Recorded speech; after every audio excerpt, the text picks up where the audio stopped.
Ladies and gentlemen, welcome once again to Wrestling's Greatest Podcast. Welcome to the Haas Pod. I'm Aaron Presley here as always. And today is a very, very special day as we go back into the world of amateur wrestling. And I'm super excited about our guest here today. He's a two-time NCAA champion. He is a United States Olympian and the holder of the most pins in NCAA history. Brent, we got Gene Mills with us here today, and what an impressive resume, the things I just mentioned, and so many others. Aaron, impressive, I don't think really encapsulates it. This is a laundry list of accomplishments that Gene has. And I'm looking forward to diving into to his career in amateur wrestling and his career in coaching. So I really look forward to this conversation. It's great to see you. It's great to be back on the Haas Pod, Wrestling's Greatest Podcast. I want to make sure that we definitely plug our social medias. On all platforms, it's the Haas Pod, at the Haas Pod. And then you can find this podcast at thehaaspod.com. We try to upload one at least once every week or so. And this is going to be our fourth episode. And I'm really looking forward to diving right in with Gene. Aaron, I'm going to go ahead and turn this over to Charlie now. Charlie can go ahead and introduce Gene, and then we'll jump right in, okay?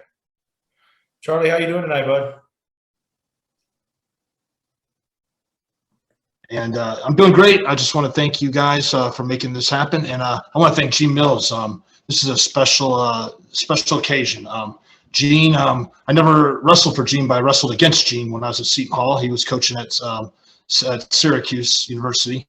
And so everyone knew about Gene Mills. And then my brother-in-law, Rick Delegata, and Gene are very good friends. And then it's amazing. I teach the Gene Mills half.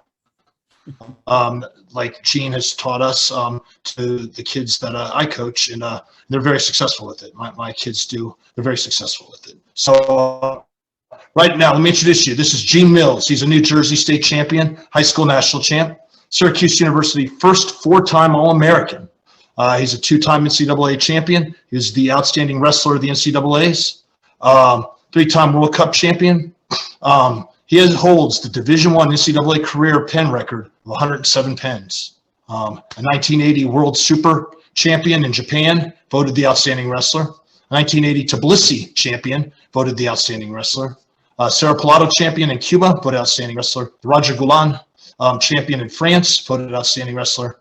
And the Rokoczi, sorry if I'm mispronouncing that, Cup champ in Hungary, voted outstanding wrestler. Rokoczi. And the 1980 U.S. Olympian, voted Athlete of the Year by the U.S. Olympic Committee, career of 1,356 wins, 46 losses, and 1 tie. Distinguished member of the National Wrestling Hall of Fame in Stillwater, Oklahoma. This is Mr. Gene Mills. This is royalty right at its finest. Thank you, Gene. My pleasure. How are you guys doing today? We're doing great. We're doing good.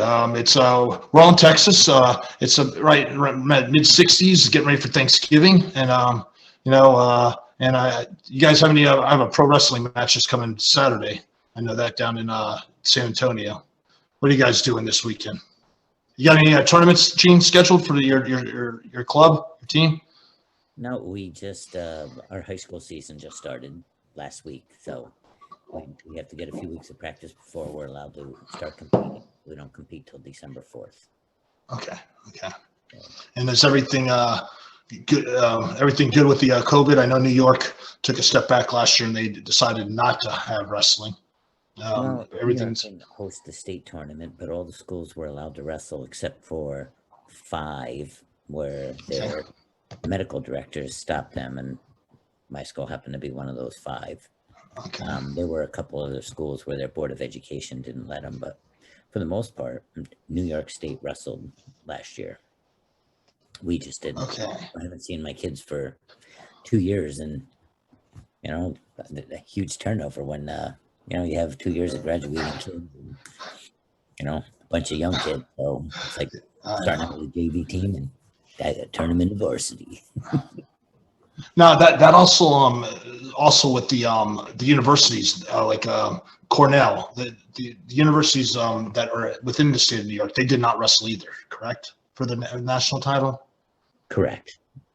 the Ivy Leagues did not wrestle at all, so Cornell did not, and the SUNY schools, I think they did not compete either. So the State University of New York, SUNY.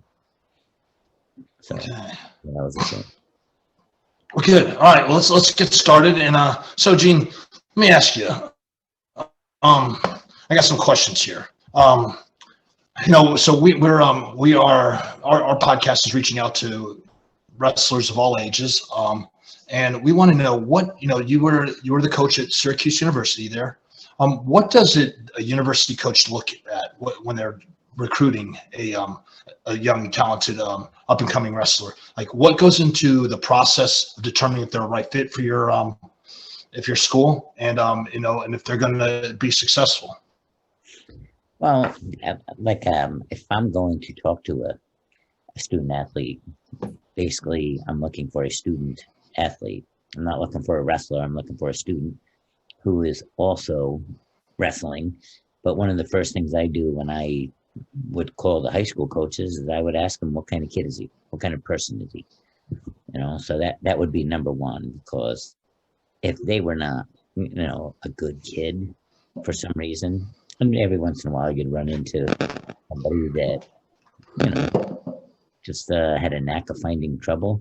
I would avoid going after that kid because I could always find somebody else just as good that is a great person on and off the mat, in and out of the classroom, and, somebody who's going to represent me well, at the university. So,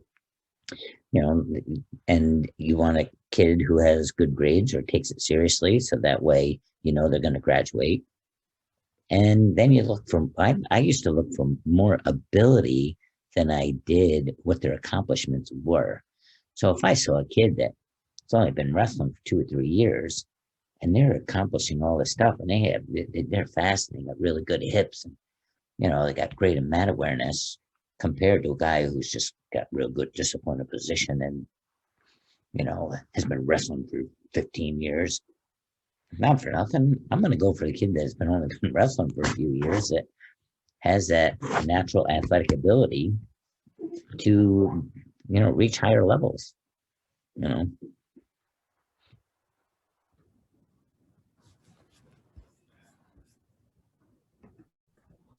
Gene, I want to ask you, with all of your accomplishments, man, it's a really impressive list. What's your mindset going into those types of tournaments, those high level tournaments? Where's your mind at, and I know your focus is to win, but what kind of headspace are you in when you're in those tournaments? Well, my focus wasn't to go out there to win. My focus was to go out there and beat the guy as bad as I possibly could before I pinned them. I never went out there going out there like, oh, I hope I win. I mean, I really wanted to go out there and I just wanted to dominate. And I think that's a huge part of why I accomplished what I did, because I never went in there saying, oh my God, I hope I pull this one out. I mean, there were a couple matches in my career that, I dug deep down within inside, and I had to pull something out of my butt in order to make something happen at the end in order to win. But the high majority of my matches were just child abuse. Gene, I sit here and I look at, with a career record of 1,356 wins, 46 losses, and 1 tie. Tell me about the 1 tie. The 1 tie was a nemesis in high school who literally, he was a 10 times better athlete than I was. He was way faster, way stronger, and he threw me on my back for 5 and put me on my back for 2 more, and it was 7-0. I came back and I lost to him in high school. Then I wrestled him my freshman year in college, and he threw me on my back for 5 and threw me on my back for 2 more, and I came back and I kind of beat him up. I made him gas, and then I pinned him. And then I wrestled him again, and he threw me to my back for 4, and then threw me to my back for 2 more. And I had very few decisions in college. but this was going to be a 7-6 win. And I look up at the scoreboard, and we were at home. We were always green, where it says home. And he went to a school called Temple, and their uniforms were red. They're the visitors. They were red. And it said that red was winning 7-6. So I cut him and took him down a couple times out of bounds. And next thing you know, I'm looking at the scoreboard. It's 7-7. I'm like, wait a minute. They had the thing wrong, backwards the whole time. And that was my tie. But you know what? A tie or a decision to me is still a loss in my book. But Gene, now you're notorious for the Gene Mills half series. A lot of kids using that today. Who taught you that? Or how did you make it your own? And what? And I know the technique that you use when doing the Gene Mills half series, but who created that? Well, I was taught to always break a guy down to the mat before you try to turn him with a half, because they can do, a multitude of counters.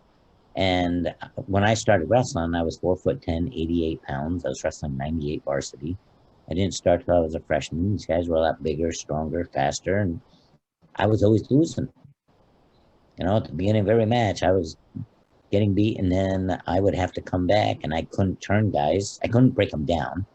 So I just started throwing a half Nelson on from the knees and ripping guys over and pinning them.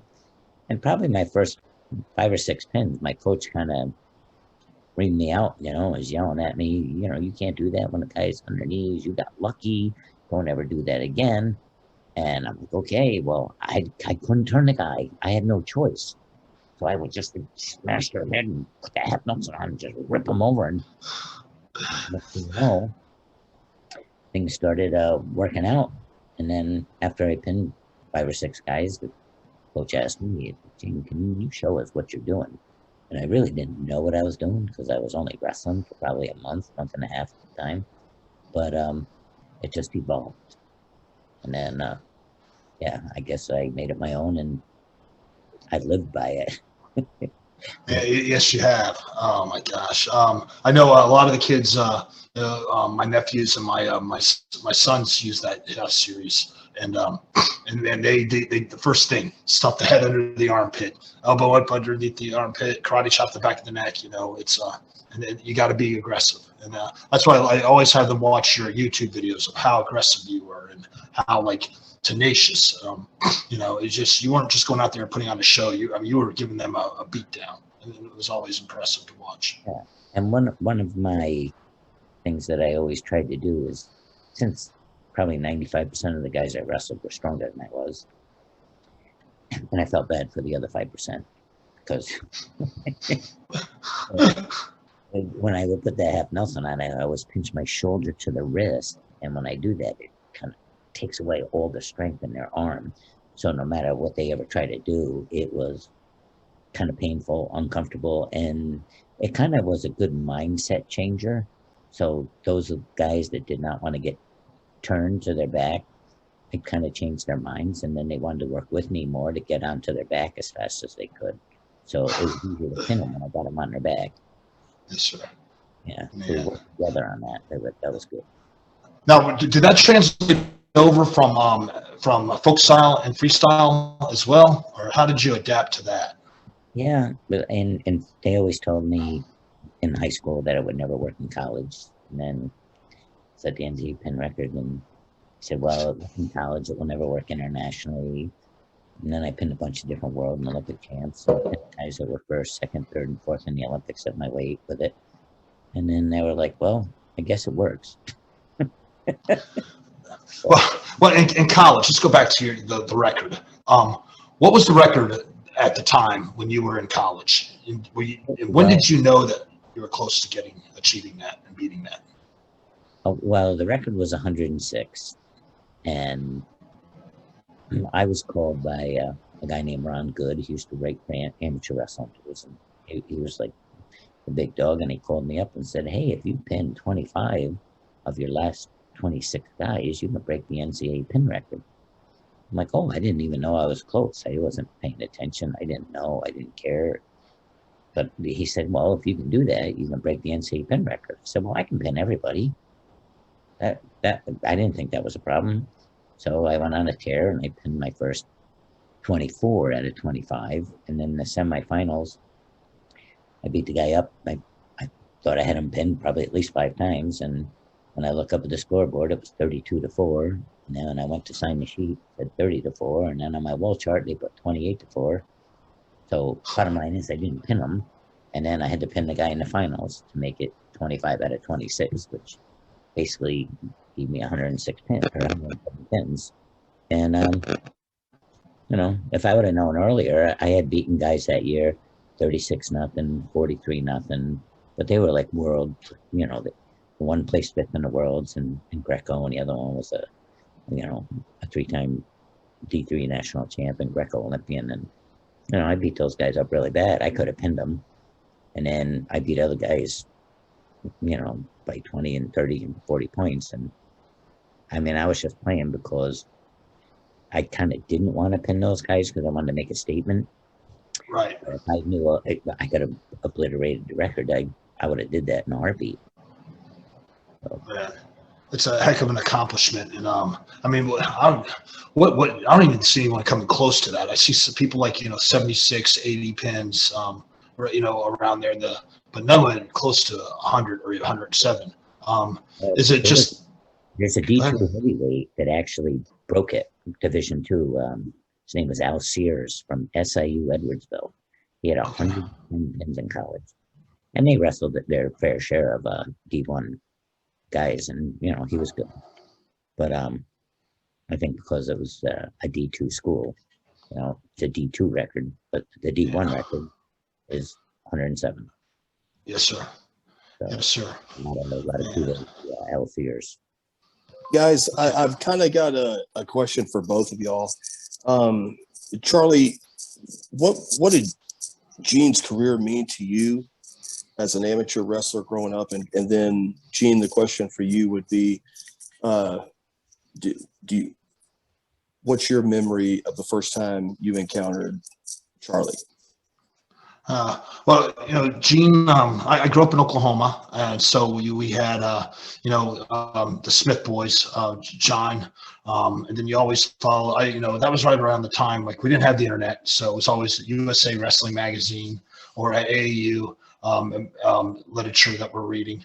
But I remember going to when I was going to Fargo, actually it wasn't Fargo, we were at University of Northern Iowa. It was the Junior Nationals then, before they transferred or moved it out to Fargo, and I was able to get Gene Mills like the VHS tapes, and back then we didn't have YouTube, so it was VHS tapes, or they'd have the magazine where they'd break down, like a picture by picture frame of the move, and you try to copy that and emulate it.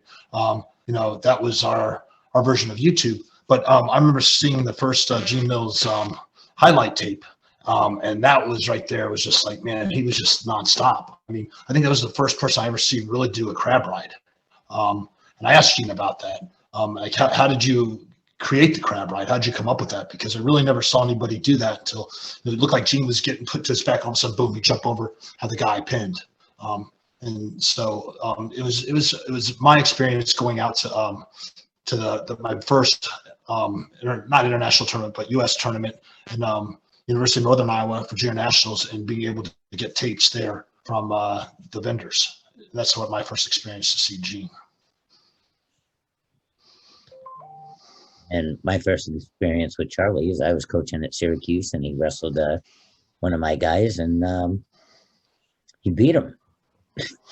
and he kicked, and then he kicked the trash can right after that, or something like that. I was like, "Who the hell was Charlie Haas? How'd you lose that guy?"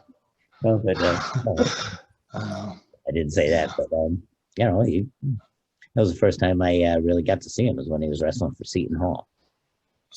And Gene, how often would you encounter Seton Hall throughout your year? That was one of the very few. It was probably only once or twice ever, because we only wrestled him in a dual meet a couple times, and Seton Hall wasn't really at the level that Syracuse was at the time, so we didn't really wrestle them that much.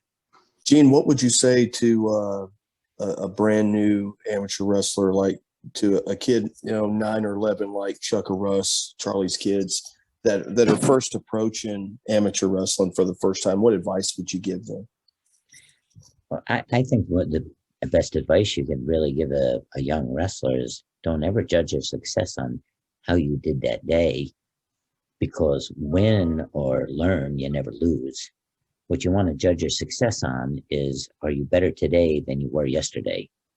And are you, if you wrestle a match and you lose a match or lose a situation in a match, if you learn from it, that's a win. So then you're just going to get better and better and better. And it's not the prize directly in front of you, is what is your long-term goal? And right now for a new kid, you don't want long-term goals half as much as you want your baby step goals, where you want to accomplish making sure you can get this move in a match, you can get that move in a match, and you can, start pulling out pins and set your goals as baby steps. I think it's otherwise you're going to sell yourself short. You're going to get frustrated, and just getting better day by day is one of the most important things as a athlete. Gene, tell us a bit about the Pin to Win Combat Academy.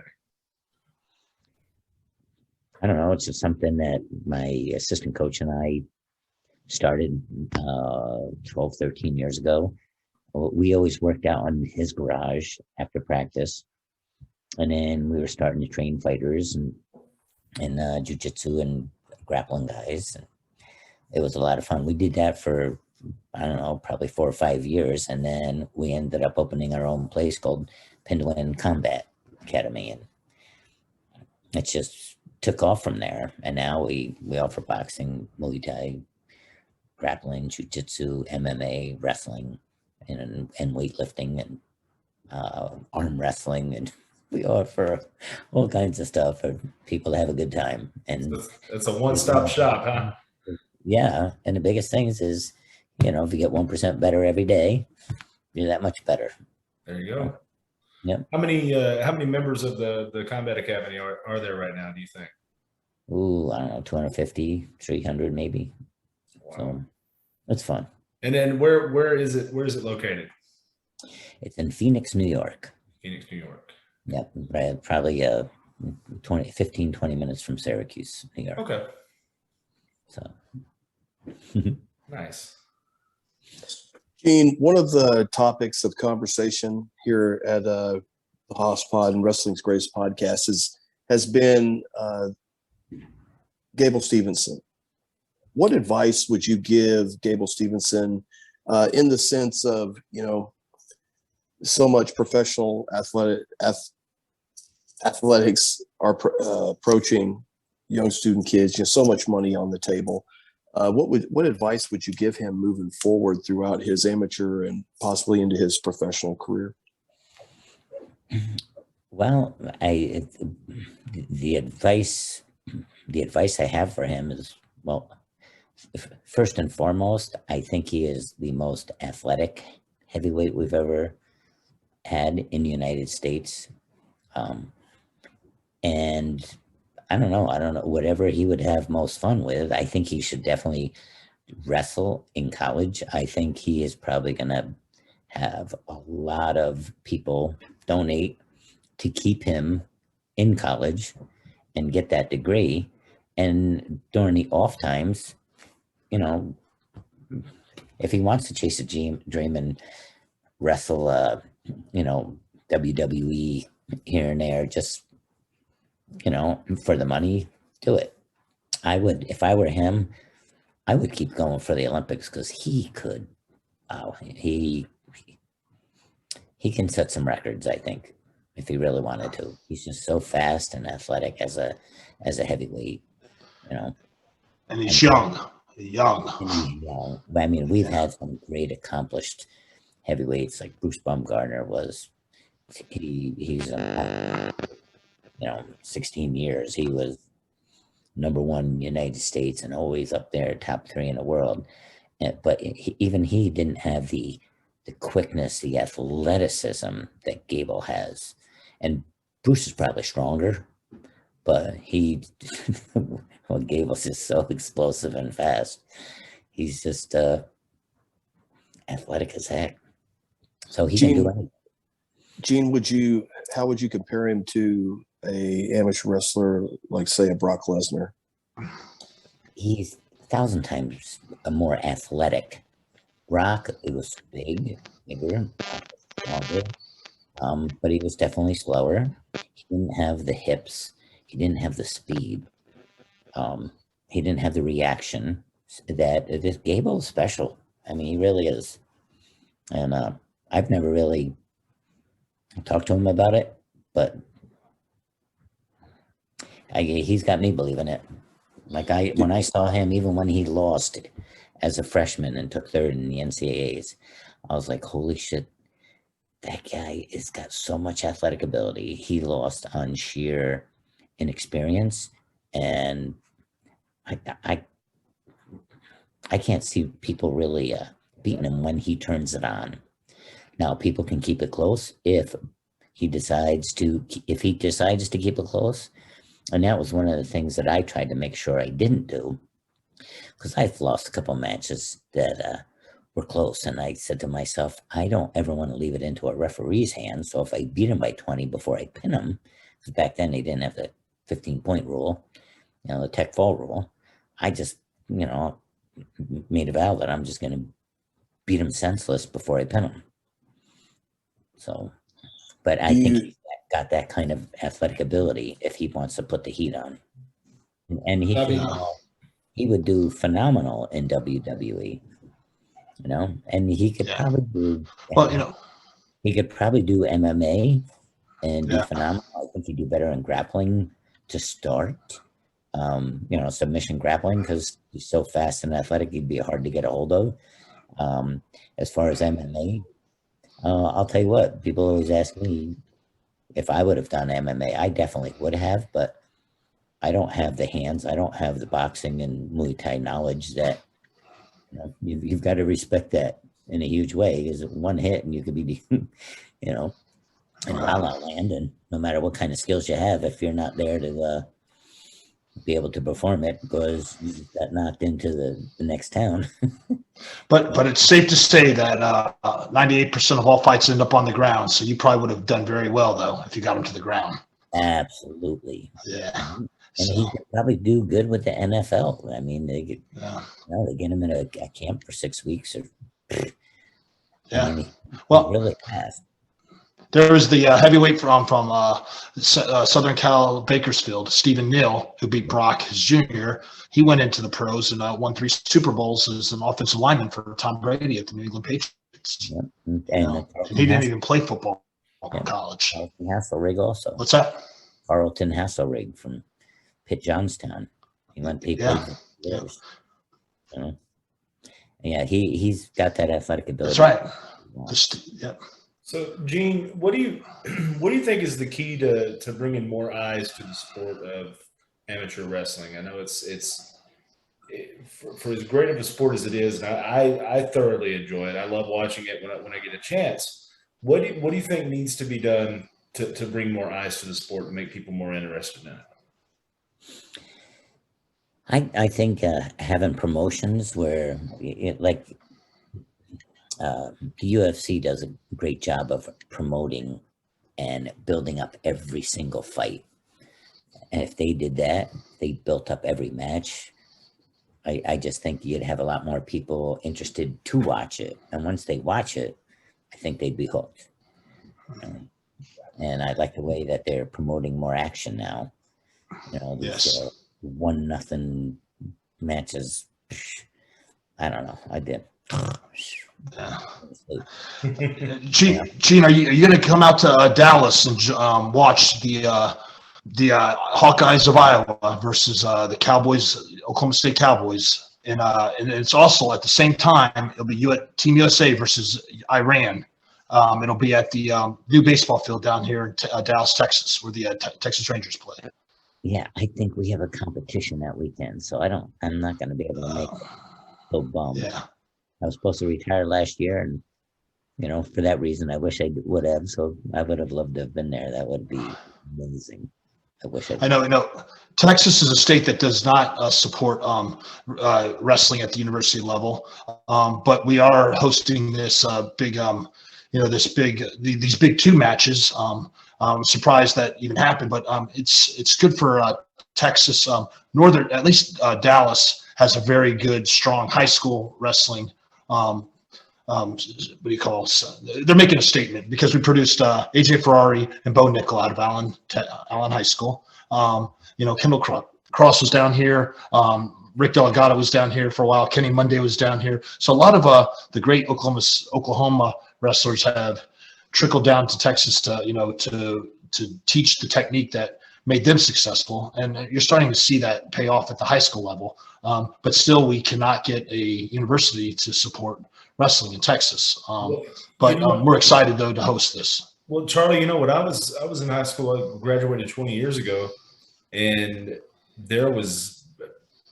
wrestling was non-existent in Texas. My schools didn't have it. I went to several different schools, and none of them had a wrestling team. And it was something that I had asked several times to the athletic director. I said, can we get a wrestling team together? Can we do something? And then it had to do with the districts and then the UIL, and we just could never get that going. And it's powerlifting is just now becoming a big thing in Texas high school sports. So I wonder how long it'll be before Texas finally gets on the bandwagon with wrestling.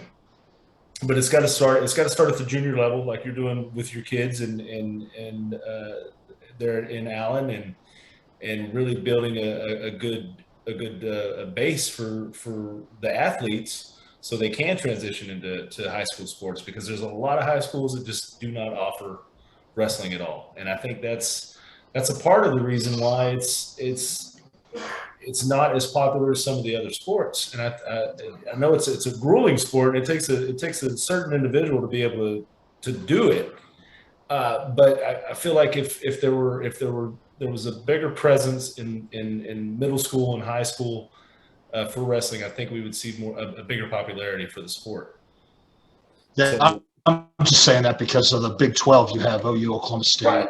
Iowa State. So I would figure Texas would have had, or at the time if Texas A&M was in the Big 12. But who knows? The Big 12 it looks like it might be folding here soon. Yeah. After all, like by all means, you would think that at this point every Division I university would hit. Amateur wrestling would be a part of that situation. But Title IX had a lot to do with that. But Gene, this is my next question: women's wrestling, is it going to save men's wrestling? I think it's definitely going to help. Absolutely. So yeah. I know, a lot of people are starting to endow men's and women's programs to make sure it stays. So Iowa just announced that they were going to start a women's program. Do you see Penn State starting one or Oklahoma State anytime soon? I do. I do. I think that they're going to probably be bringing it on the bandwagon because, with Title IX, I think it's a great way to save our sport. Right. The big thing with Title IX is it was so misapplied.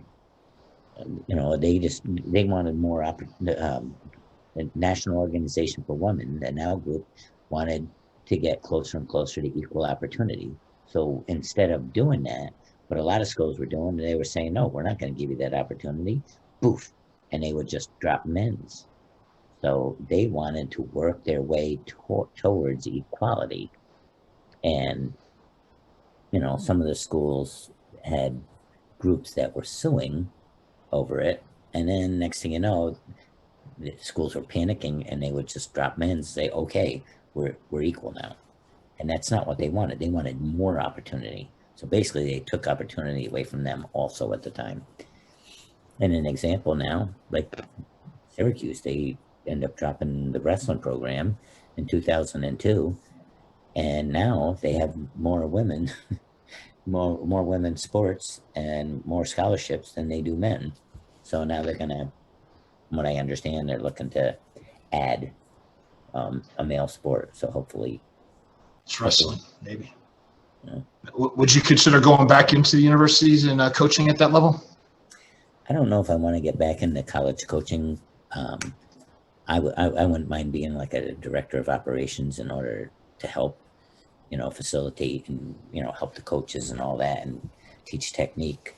But I don't want to be back on the road recruiting all over the country and doing that, because that's kind of one of the reasons I was leaving in the first place, so I could spend more time with my wife and kids.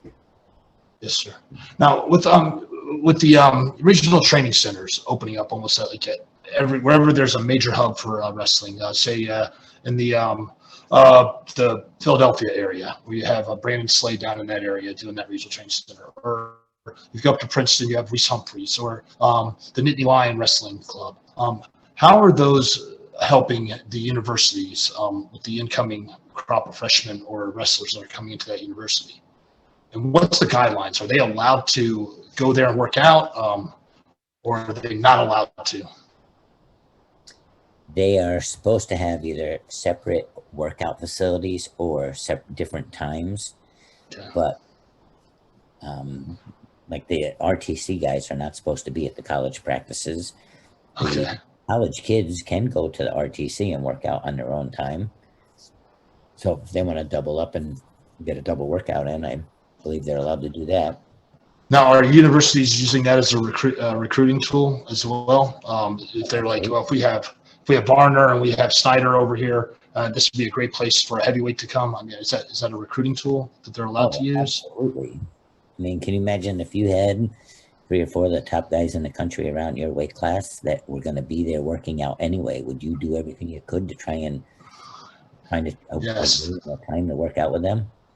Oh man, I mean, I look at David Taylor, Bo Nickel, Varner, Snyder, Ed Ruth. I mean, just that Penn State area, and that's not even to mention people like Lock Haven and all the other universities, that travel to go work out there.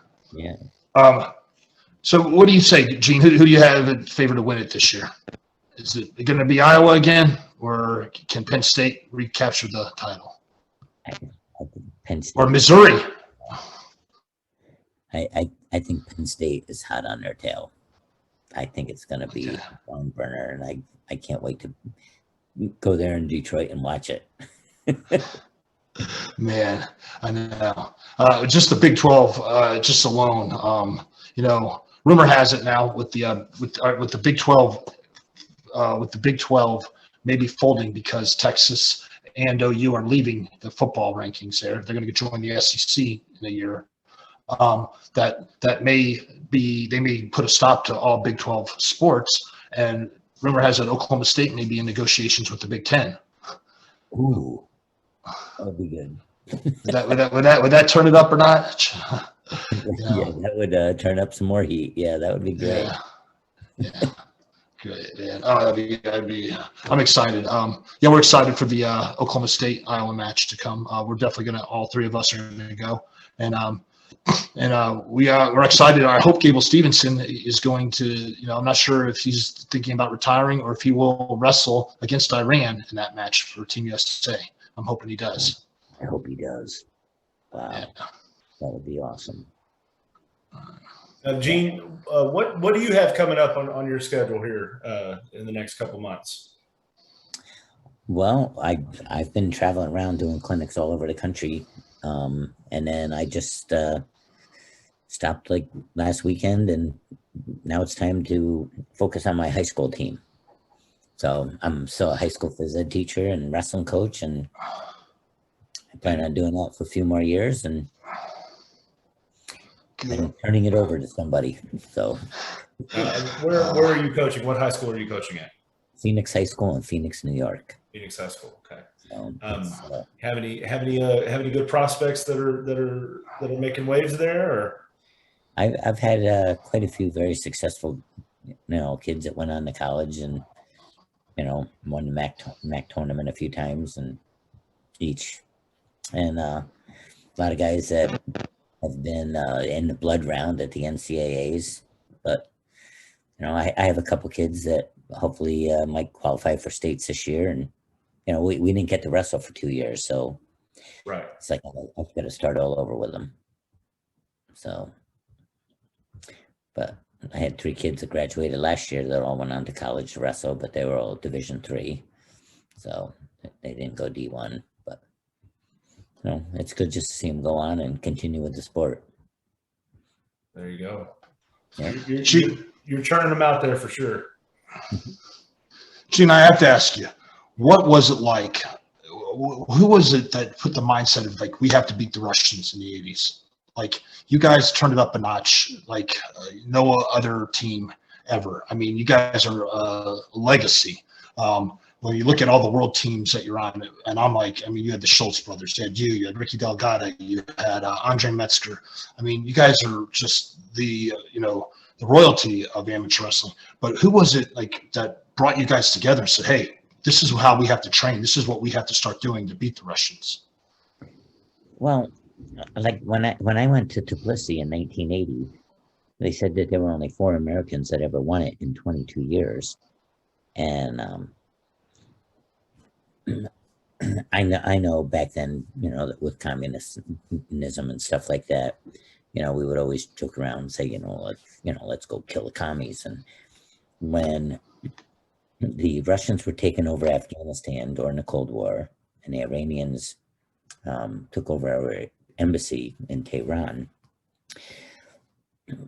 I made a decision that I was not going to go to the Tbilisi tournament because it was 125 miles from the Iranian border, and things were pretty hostile at the time. President Carter announced he didn't want any Americans going to the Soviet Union, and when after talking to my parents, my high school coach, and my college coach, I made a decision I was not going to go to that tournament. And then one of our coaches, Stan Desick, USA coach, said, he started kind of like yelling at me, telling me I had to go. And, first he was kind of yelling at me. Next thing you know, he had tears in his eyes. He's like, you don't understand it. He says, we've only had 4 Americans ever win this in 22 years. And I really think that you could kill those commies. And when he said that, I was like, kill the commies. I'm in. And then I was just on a freaking mission to beat the living dog snot out of them before I freaking pinned them all. And every match, I think I was like the team cheerleader. I'm like, gotta go there and kill the commies, gotta freaking kill them, just beat the living dog daylights out of them. And I mean, I went there, I was 9-0, and I beat the living daylights out of everybody before I pinned them all, except the one guy I was only beating. There was a world champ I was beating 18-0 when they disqualified him for stalling. But it was the beginning of second period. I think I would have pinned him. But the bottom line is, I made a statement over there, and I told everybody what I was going to do, and then I went out there and did it. And I think people really started getting confident that they could do it too, because I didn't have a muscle on my body. I mean, you got guys on the USA team that are just freaking jacked, and then I had these little freaking noodles of arms, and I would just go out there and, take these little buggy whips and slide them underneath their armpits and just rip them over like there was no tomorrow. Gene, you were Rocky in Rocky 4. You're the real Rocky. You're the real Rocky in Rocky 4. Well, it's funny because one of the coaches, Bill Wick, was calling me Rocky.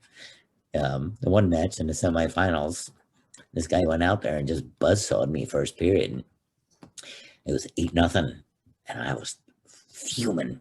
I'm pacing back and forth, and coach is like, sit down, and I'm like, no, I can't. I'm gonna go out there and kill him. And he's like, okay, Rocky, I want you to go out there, score 20 points on this guy, and then stick his ass. So I ran out there and I scored 22 points, and I ripped him over and I pinned him second period.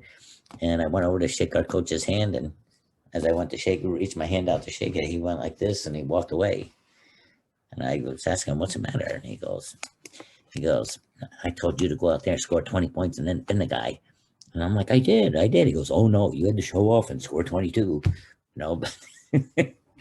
But yeah, he was calling me Rocky back then. So it was a fun time.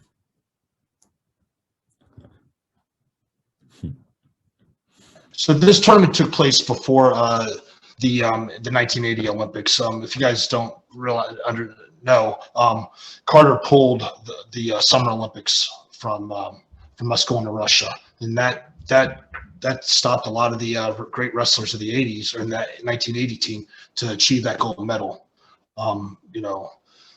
That gold medal dream. So was the Tbilisi tournament was that your gold medal basically? Yeah, because that was actually, or was there the world? The Tbilisi tournament was harder than the Olympics because at the Olympics back then, they had one person represent the USSR. So you're talking Russia, Ukraine, Georgia, Uzbekistan, Kazakhstan, all the other stands. You take all those freaking countries, and only one person represented them at the Worlds or Olympics. But at the Tbilisi tournament, you had all the national champs and runner-ups from all those different countries. And we had Olympic champs go over there and, go 0-7 and get pinned all 7 matches. And the whole thing is, back then, we were in such better shape than the Russians at the time that the USA guys were always hoping they got them like in the 4th, 5th, or 6th round. They didn't want to get them in the first few rounds because they were so fresh and they were so good. They kind of dominated the US, at back then. So if you got them later, you knew they'd be at a guess, and it'd be way easier to beat them. So, but that's why it was harder. And then I did get the opportunity to wrestle the guys that were 1st, 2nd, 3rd, and 4th in the Olympics that year at my weight. And after pinning my way through the U.S. Olympic trials, I had actually pinned all 4 of those guys, and I beat them up really bad before I pinned them all. So it was a fun experience. So Gene, tell us a bit about you being a distinguished member of the National Wrestling Hall of Fame there in Stillwater. Well, it was a great honor, and I think that was back in 1999, I think. And they induct 4 distinguished members a year, and it was something that was really humbling, and it was an honor I'll never forget. So I mean, that is an amazing honor, and that's a circle that very few get to stand in. So it's a pleasure being able to get to speak with you tonight, knowing that you are held in such high regard in the wrestling community. Aaron, I want to go ahead and turn it over to you. If you've got any more questions for Gene, I'd like to hear them. Without a shadow of a doubt, Gene Mills, this has been an incredible interview. Thank you so much for joining us here. Just so you know, Charlie just spoke so many great words about you, and during our research for this interview, it's staggering. It blows us away. You've had a beyond Hall of Fame career, and we're just so happy that you're still contributing, still bringing on generation after generation into amateur wrestling, and for that we all applaud you. Is there anything as we start closing here, Gene, that you'd like to say just to the wrestling community in general? Well, I just hope that every coach that we have out there just continue making positive impacts on kids' lives, because the sport of wrestling is a lot bigger than any one of us, bigger than any team. And I think it's a great foundation to build great men. And for that, I am thankful. And I hope that everybody who does try to coach just keep trying to make positive impacts on kids' lives. And understand the one thing they really need to do is understand that none of those kids are them. Right. We can't expect too much out of them because they're not us, and they may never be us. The bottom line is we have to encourage, and applaud them for going out there and fighting the fight, because wrestling is not easy. If it was, we'd have a lot more people involved. Gene, thank you so much. Thank you for being a mentor and a good friend. And thank you for everything you've contributed to amateur wrestling. And but you know what? To touching those young men's lives and making them a better person producing better people out in the world today. So thank you, Gene. Much love and respect for you. Amen. Gene, thank you so much for being on tonight. It's been an absolute pleasure. It's a pleasure getting to meet you, at least virtually. I hope one day here in the future that we can meet face to face so I can shake your hand. A lot of admiration for you, and I really appreciate you joining us tonight, man. It's been a pleasure. My pleasure. Thank you. Without a shadow of a doubt, one of the greatest of all time. Thank you to Gene Mills for being here tonight on Wrestling's Greatest Podcast, the Haas Pod. Thank you to Brent McKenzie. Thank you to Charlie Haas. Thank you to Gene Mills one more time. And on behalf of everybody here at Wrestling's Greatest Podcast, the Haas Pod, I'm Aaron Presley. And we'll see you next time.